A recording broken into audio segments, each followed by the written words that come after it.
It's time for Rabbi Minkowicz's weekly Torah lesson. Here with his spiritual perspective and insight, Rabbi Minkowicz.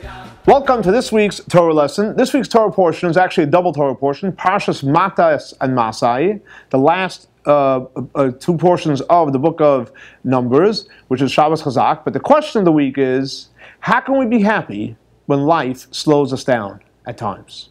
So in this week's Torah portion, we learn about the second Torah portion, Massei.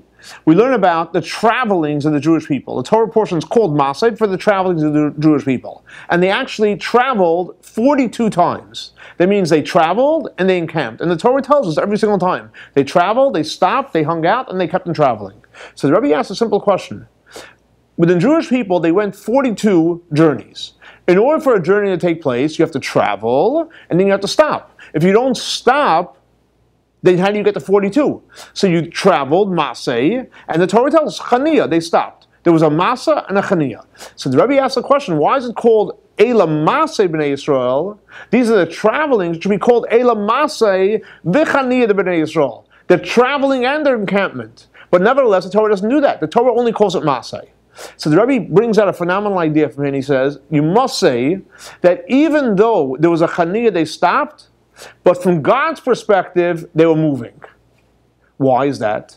Because why did they stop? They stopped because they were lazy and they wanted to rest? No. They traveled because God told them to travel, and they stopped because God told them to stop. So even though technically they stopped, but the reason why they stopped was because Al Pi Hashem, so the Torah calls it Eila Massei, that it's also considered traveling. So to answer the question, how can one be happy when life slows you down, when you realize that everything is from Hashem? Everything is from God. The traveling is from God, and the stopping is from God. So since it's all from God, there's only a reason to be happy and grateful for the traveling, and even when you have to slow down, since it's Al Pi Hashem, you're grateful and happy. This week's Torah lesson is in memory of Baruch ben Aryeh Leib and Shlomo ben Yosef. May their souls be elevated by the Torah we're studying in their memory. Thanks so much for joining us for our weekly Torah lesson. For more information, please see our website.